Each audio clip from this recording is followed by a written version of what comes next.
The air was thick with the sound of gushing water as I stood ankle-deep in a muddy puddle that had no business existing.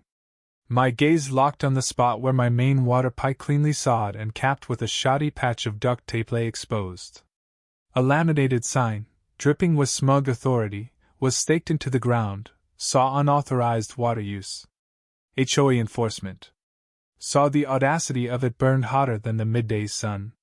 My ranch, 47 acres of private land, wasn't under their thumb. Never had been.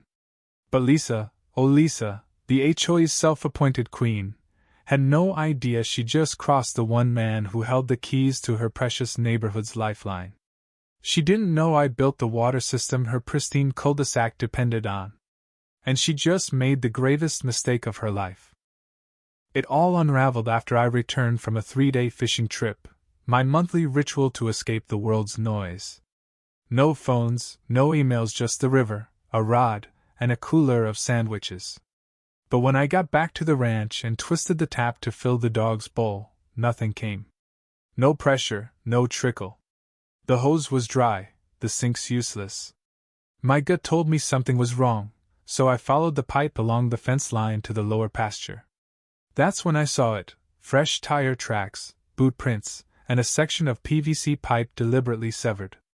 A bright yellow HOA tape wrapped it like a crime scene, and a flyer from the Willow Creek HOA fluttered on a stake, its cheerful font dripping with condescension: saw all non-permitted irrigation sources disconnected per neighborhood ordinance. Saw. I stood there, blinking, letting the absurdity sink in.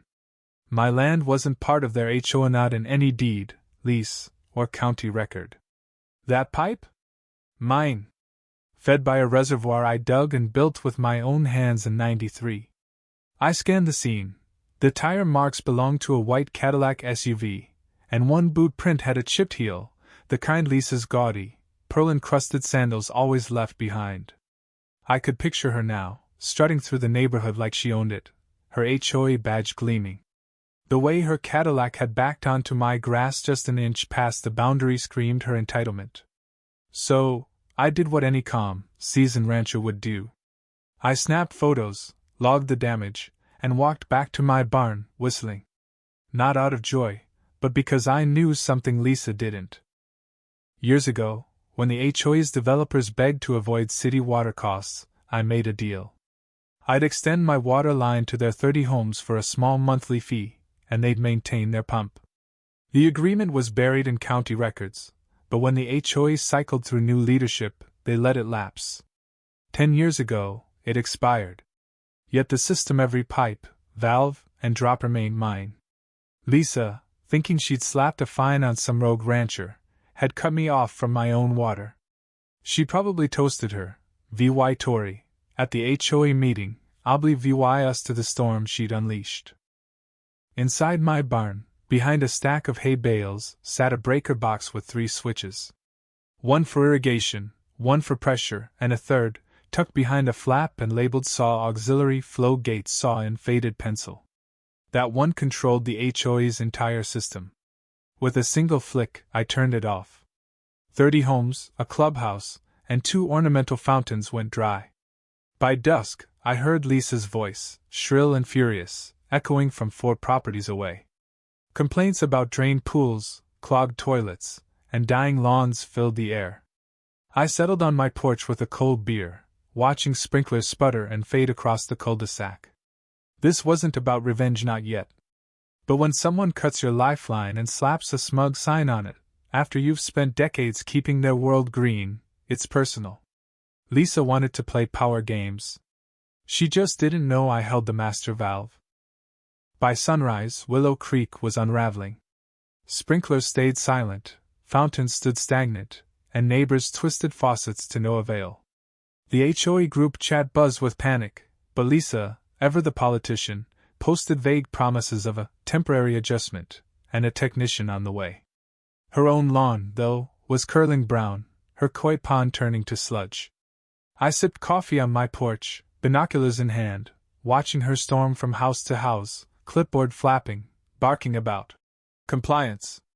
She kicked a garden gnome in frustration, nearly slipping on a soggy patch of sidewalk. When she pointed at my ranch, painting me as the VY lane, I decided to stroll to the gate for a closer look. She spotted me and charged, face red, voice sharp. "You shut off the water, didn't you?" "I saw it was you." I kept my tone even. "I've been minding my business, Lisa. Maybe your board cut the wrong pipe on my land." Her eyes widened, she hadn't considered that. But she pressed on. "You were stealing from our system.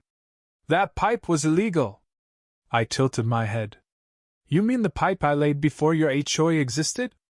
From the reservoir I built in '93? She faltered, mouth opening and closing like a fish.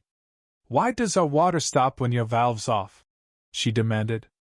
"Because you never built your own system," I said. "You've been using mine for years. Your lease expired. Technically, you're trespassing on my water." Her confidence cracked, but she wouldn't yield. Not yet. By noon, the group chat was a war zone. A neighbor, Tom, a quiet guy who'd once been fined for an unapproved mailbox, leaked screenshots of Lisa's meltdown. Residents were furious kids couldn't play at the dry splash pad, and plumbers couldn't fix a system tied to my pump. That afternoon, a plumber named Carlos arrived, sent by Lisa to reconnect the pipe. He took one look at the markers and said, "This is your land, right? I'm not touching it without permission." I offered him a soda, and he laughed, saying he'd bill the HOA for the call anyway. Then came the kicker, a $10,000 $10,000 fine in my mailbox, signed by Lisa, for unauthorized irrigation. I didn't rip it up. I drafted a letter to every Willow Creek homeowner, laying out the truth, my system, the expired lease, Lisa's vandalism. I offered to restore water for a fair monthly fee if Lisa resigned. Before dawn, I slipped a copy under every door. By morning, Lisa was unraveling. She screamed at a neighbor, while VYing my letter like it was poison, accusing me of blackmail. But the tide was turning. Voicemails piled up from residents like Mr. Chin, who thanked me for clarity and agreed to the fee, and Mrs. Alvarez, fed up with Lisa's petty fines. At an emergency HOA meeting, Lisa called me a liar and a saboteur, but Tom, a retired attorney, stood up. He checked the county records, every word in my letter was true. Lisa's pipe cutting was vandalism, maybe worse. The room turned on her. Questions about her spending, her selective rules, her unopposed reign poured out. Her barbecue plan, a desperate unity stunt, failed when my sulfur water trap sprayed the crowd with rotten egg mist. The party collapsed, and so did her authority. Lisa's final move was desperate. Dressed in a hoodie, she snuck to my pipe at dawn, toolbox in hand, trying to steal water. I'd rigged the valve with red dye and foam, not dangerous, just messy. When it sprayed her, she screamed, dropping her wrench. The sheriff arrived, reviewed my footage, and escorted her away, pink foam streaking her Cadillac. A news crew followed, airing the story, saw rancher reclaims water rights after HOA's sabotage. Saw Lisa's humiliation, went viral. At the next meeting, the HOA voted her out unanimously. I spoke briefly, offering water access with no interference on my land. The applause was quiet but real. Water flowed again except to Lisa's house. She hadn't signed the agreement. Her lawn died, her roses withered, and she vanished, her house unsellable. I showed Tom the hidden well behind my barn, the aquifer that secured my control. He called it peaceful resistance. The HOA reformed, rules softened, and Willow Creek breathed free. My new gate sign read, "Saw private land, private water. Mutual respect required." Saw I didn't want war, just quiet. But cross me, and the pressure hits back, not with fists, but with truth and a turn of the valve.